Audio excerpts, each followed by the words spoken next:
ये ऐसी प्रॉब्लम होती है जब आप सीखते हैं, मुझे पता है। तो इसको कैसे हमको स्मूथ करना है। Hey guys, welcome back to my YouTube channel. बहुत सारे लोगों के पॉजिटिव रिव्यूज़ आ रहा है मेरे जो ट्रेनिंग के वीडियोस हैं उनको लेकर, और कई सारे लोग मुझे पर्सनली मैसेज भी कर रहे हैं कि उन लोगों को ये वाली प्रॉब्लम का सामना करना पड़ रहा है। तो उन्हीं सब के मैसेजेस देख के, जैसे कि मैंने बोला था कि आपको जो भी प्रॉब्लम होगी मैं आपको नेक्स्ट वीडियो में उसका सॉल्यूशन दूंगा। तो जो लोग सीख रहे थे वीडियो देख देख के व्हीली स्टॉपी, तो उनके रिव्यूज़ कुछ ऐसे थे कि उनकी बाइक के अंदर नुकसान हो रहा है जब वो ट्रेनिंग कर रहे हैं, सीख रहे हैं। तो मैंने सोचा क्यों ना आज का जो वीडियो है एक बहुत ही शानदार वीडियो बनाया जाए लैंडिंग के ऊपर। तो गाइस, मैं आपको समझाता हूँ लैंडिंग होती क्या है। जो बाइक आपकी व्हीली के अंदर जा रही है, देन आप सडनली रखते हो बाइक को, तो वो स्मूथ होना चाहिए लैंडिंग। जब स्मूथ लैंडिंग होगी तो व्हीली परफेक्ट दिखेगी। अदरवाइज होता है कि आपने बिगनर्स के वीडियो देखे होंगे, एकदम उठाते हैं और भड़ाम से रख देते हैं बाइक। उनको देख के भी डर लगता है और सामने वाला भी, देखने वाला भी डर लगता है, और वीडियो जो बना रहा है वो भी बहुत डरता है। तो वैसे ही स्टॉपी के साथ होता है कि जब वो स्टॉपी मारते हैं देन धड़ाम से रखते हैं पीछे बाइक, तो सस्पेंशन पे बहुत हैवी इम्पैक्ट पड़ता है। सस्पेंशन लीक होने के चांसेस बहुत ज़्यादा हो जाते हैं, अलॉय व्हील बैंड हो जाते हैं। तो ये इम्पैक्ट पड़ता है बैड लैंडिंग पे। तो आज हम सिखाएंगे आपको इस वीडियो के अंदर कि लैंडिंग कितनी इंपॉर्टेंट है व्हीली और स्टॉपी दोनों के अंदर। जैसे कि आपने देखा होगा, जब एरोप्लेन उड़ता है, उड़ने के बाद कैसे उड़ता है, वो यूं जाता है। जब वो लैंड होता है तो उसका टायर कैसे आता है, नीचे आराम से आता है। तो वही चीज़ है जो लोग सीखना चाहते हैं लैंडिंग व्हीली के अंदर, कि वो आराम से बाइक गिराएं, स्टॉपी के अंदर आराम से गिराएं। जब आप बिगनर होते हैं तो सबसे ज़्यादा दिक्कत यही आती है कि आप जब सीखते हैं ब्रेकिंग, देन आप बाइक उठाते हैं, तुरंत ब्रेक मारते हैं, बाइक धड़ाम से आगे आती है, जिसका इफेक्ट जो है इम्पैक्ट पूरा सस्पेंशन पे पड़ता है। शॉक अपसील ब्रेक होती है, ऑयल आता है, और बाइक जिस तरह से कसी हुई चलती है वो नहीं चलती, बहुत लूज़ हो जाती है, तरह तरह के फाइबर आवाज़ करने लगते हैं। तो यही वो पॉइंट्स हैं जो आज हम इस वीडियो के अंदर कवर करेंगे। तो आज हम सिखाने वाले हैं आपको कि सॉफ्ट लैंडिंग कैसे करें व्हीली के अंदर और स्टॉपी के अंदर। चलिए मैं शुरुआत करता हूँ व्हीली से, कि व्हीली का इम्पैक्ट कैसे कम करें बैड लैंडिंग के ऊपर। देखिए, लोग गलती ये करते हैं कि एक बार हमारा लक्ष्य करके दिखाएगा कि ब्रेकिंग जब तुम सीख रहे थे तो तुम्हें कौन सी प्रॉब्लम का सामना करना पड़ रहा था। अभी उठा रहा था देन ब्रेक मार रहा था। ध्यान रखें कि शुरू के 2-3 दिन ऐसा होगा कि आप उठाओगे, ब्रेक मारोगे, गाड़ी धड़ाम से नीचे आएगी। लेकिन चौथे 5वें दिन के अंदर आपको खुद से सीखना पड़ेगा कि बाइक तेज़ी से नहीं आए, सॉफ्ट आए। तो वो सॉफ्ट कैसे आएगी, तो पहले हम दिखाते हैं कि क्या प्रॉब्लम होती है लोगों के साथ। ये देखिए, इस तरह से ब्रेक मारते हो और एकदम बाइक धड़ाम से गिरती है, तो बाइक में बहुत ज़्यादा नुकसान होता है और दिल भी बहुत दुखता है कि गाड़ी इतनी तेज़ी से गिर रही है। तो मैं आपको एक बार अपने तरीके से समझाता हूँ कि लैंडिंग, गुड लैंडिंग कैसी होती है।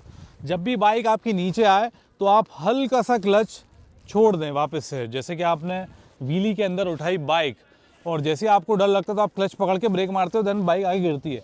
तो इसमें करना यह है कि जैसे ही आप क्लच पूरा दबा लें, जैसी बाइक लैंड होने वाली हो तो क्लच छोड़ दें, तो बाइक जो है यूं नहीं गिरेगी, बाइक थोड़ा चल के गिरेगी ऐसे। तो चलिए मैं आपको स्लो मोशन में दिखाता हूँ कि कैसे गुड लैंडिंग कितनी प्यारी दिखती है और कितना मज़ा आता है करने में।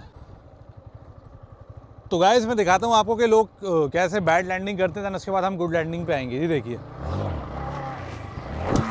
ये ऐसी प्रॉब्लम होती है जब आप सीखते हैं, मुझे पता है।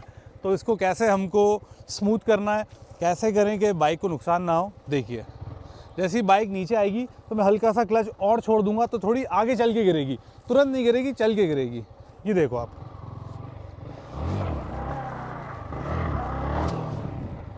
जैसे ही चल के गिरी है तो इम्पैक्ट जो है सस्पेंशन में कम हो गया, पूरा डिवाइड हो गया जैसे ही हमने क्लच रिलीज़ करा। फिर से दिखाता हूँ मैं।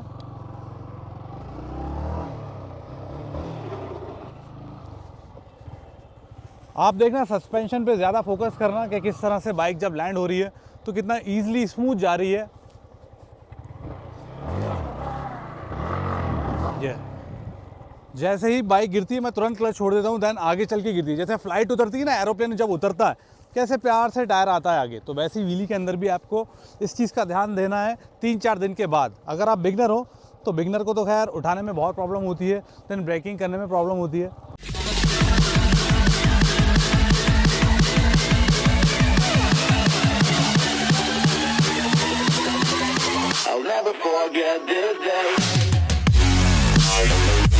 कुछ इस तरह से गुड लैंडिंग और बैड लैंडिंग काम करती है, और इसके अंदर जो क्लच का रोल है देखा आपने कभी डी क्लच हम यूज़ करते हैं कभी भी हमारी जो गाड़ी है, खासकर पुराने लोग ये करते हैं जो हमारे पापा चाचा होते हैं, घाटी पे क्लच दबा के गाड़ी चलाते हैं, हूँ करते हुए घाटी पे चढ़ाते हैं क्लच दबा के। तो कुछ इस तरह की क्लचिंग हमको व्हीली के अंदर करना है सॉफ्ट लैंडिंग के दौरान। जैसे ही बाइक आपकी लैंड होने वाली हो, हल्की से क्लच दबा के थ्रॉटल दे देंगे तो बाइक थोड़ा आगे चल के गिरेगी, ना कि धड़ाम से गिरेगी। सो गाइज ये रहा व्हीली के अंदर लैंडिंग वाला पूरा ट्रिक। एंड देन अब हम स्टार्ट करते हैं दूसरा, जो कौन सा है, स्टॉपी। स्टॉपी के अंदर लैंडिंग कितनी ज़्यादा इम्पॉर्टेंट रोल प्ले करती है तो वो हम आज आपको दिखाते हैं। कि पहले जैसे कि ये सीनू है और सीनू भी हमारे पास आया था स्टंट राइडिंग सीखने और आज ये परफेक्ट स्टॉपी कर रहा है। परफेक्ट स्टॉपी कैसी होती है और एक नॉर्मल स्टॉपी क्या होती है, तो पहले हम आपको वो दिखा देते हैं। ये देखो आप, ये होती है बैड स्टॉपी जो कि नॉर्मल इंसान करता है, क्योंकि कई बाइक्स ऐसी होती हैं जिनमें आराम से स्टॉपी हो जाती है, लाइक KTM हो गई। NS पे थोड़ा कॉम्प्लिकेटेड है, इतना इजी नहीं है, लेकिन फिर भी लोग बाग सीख जाते हैं नए नए बच्चे ऑनलाइन देख देख के। तो उन लोग को जो कोर बिल्कुल नहीं पता होता स्टॉपी के क्या क्या चीज़ें इंपॉर्टेंट हैं और क्या क्या चीज़ें ध्यान में रखना चाहिए। जैसे कि अभी इन्होंने लैंड करी, स्टॉपी उठा तो दी लेकिन स्टॉपी की एंडिंग गलत है।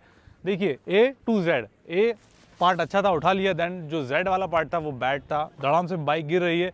इसका इम्पैक्ट इनको 3-4 महीने के बाद पता चलेगा जब इनका रियर सस्पेंशन ख़राब होगा और 9-10 हज़ार रुपये का इनका फटका लगेगा। गाइज अब मैं आपको बताता हूँ कि सॉफ्ट लैंडिंग स्टॉपी के अंदर कैसे होती है और उसका जो इम्पैक्ट है सस्पेंशन पे कितना कम होगा। देखने में बहुत मज़ा आएगा, ऐसा बहुत स्मूथ फील होगा, मतलब आप देखोगे तो लगेगा कि यार वंस मोर, एक और बार करके दिखाओ। कितने प्यार से टायर रखा है, इसको बोलते हैं सॉफ्ट लैंडिंग स्टॉपी की। पता भी नहीं चला कि मैंने बाइक आके रख दी, ना शोर शराबा हुआ, ना धड़ धड़ाका, कुछ भी नहीं। देखने में बहुत मज़ा आया। वहीं बैड लैंडिंग का ऐसा लगता है कि बस भाई रहने दे यार। बाकी वीडियोस आप लोग शॉर्ट वीडियोस पे देख लेते होगे, जो नए नए बच्चे सीखते हैं, देन धड़ाधड़ पब्लिक में भगा रहे हैं, व्हीली मार रहे हैं, धड़ाधम गिर रहे हैं, किसी को भी हर्ट कर रहे हैं। सो ऐसा नहीं करना चाहिए। एंड जितने लोग भी सीखने वाले हैं, एंड गाइस आपसे भी रिक्वेस्ट है कि ये सब नहीं करें। और अभी जो मैं बिना हेलमेट करके आपको दिखा रहा हूँ, ये इसलिए कि आपके और मेरे बीच में जो कम्युनिकेशन है वो बहुत ही फेयर रहे, बहुत आराम से आपको समझ में आए। सो मेरे सारे स्टूडेंट हेलमेट पहनते हैं, पूरी किट पहनते हैं, देन उसके बाद प्रैक्टिस करते हैं और सेफ जगह पे करें, किसी को प्रॉब्लम ना हो, कोई भी आपकी शिकायत ना करे, कोई भी आपकी वीडियो नहीं बनाए, आप सुकून से सीखें, देन इसके बाद एक अलग प्लेटफॉर्म पे इस चीज़ को लेकर आएँ। तो चलिए मैं बताता हूँ कि सॉफ्ट और स्मूथ स्टॉपी कैसे करते हैं जिसके अंदर लैंडिंग प्यारी हो। तो मैं आपको बताता हूँ कि देखिए, स्टॉपी मारना कोई बड़ी चीज़ नहीं है। आजकल हर नया बच्चा स्टॉपी मार लेता है कैसे ना कैसे कर गुरा के, सीख साख के, लेकिन लैंडिंग में ज़ीरो होता है। तो देखिए स्टॉपी के लिए क्या चीज़ें इंपॉर्टेंट है, जैसे कि मैंने पुराने वीडियोज़ में आपको बताया था कि ब्रेक और पुश बहुत इंपॉर्टेंट है। 1 2 3 दैन दोनों चीज़ें सडनली आपको मारना है। दैन ये तो हो गया पार्ट A, लेकिन पार्ट Z कौन सा है, जो एंडिंग प्रोग्राम है, जो लैंड होने वाला है, वो इंसान भूल जाता है। उठा तो लिया, देन उसके बाद भूल जाता है नील, उसके बाद पता नहीं करना क्या। उसके बाद करना ये है कि आपको सडनली ब्रेक नहीं छोड़ना है, ध्यान रखें, एकदम से ब्रेक नहीं छोड़ना है। स्मूथली जिस तरह से आपने ब्रेक दबाया है पावर का, उसी तरह से धीरे से रिलीज़ भी करना है। एकदम से नहीं छोड़ें, एकदम से छोड़ेंगे तो बाइक एकदम उठेगी, जैसी छोड़ोगे आप भड़ाम से गिरेगी। तो जैसी बाइक उठ जाए ब्रेक लगने के बाद, तो वैसे ही ब्रेक धीरे धीरे धीरे करके वापस से कम करते जाएँ, ना कि एकदम छोड़े। एकदम छोड़ोगे तो बाइक धड़ाम से गिरेगी, जिससे जो इम्पैक्ट है आपने देखा था, जैसे अभी इनने करके दिखाया था, धड़ाम से गिरे थे। और कुछ टाइम बाद ये होता है कि अलॉय व्हील बैंड हो गया, सस्पेंशन टूट गया, बाइक पूरी बजने लगती सब जगह से।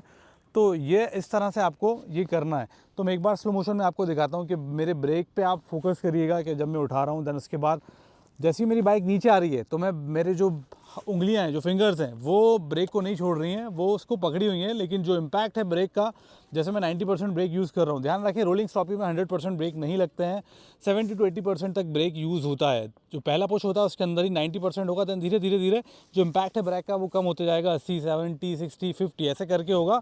अगर आप ऐसे ही छोड़ोगे तो बाइक आपकी आराम से गिरेगी। अगर आप सडन छोड़ दोगे, एकदम बहरा के छोड़ोगे, तो बाइक भड़ाम से गिरेगी। चलिए अब एक बार स्लो मोशन पे आप फोकस करिएगा मेरे फिंगर पे।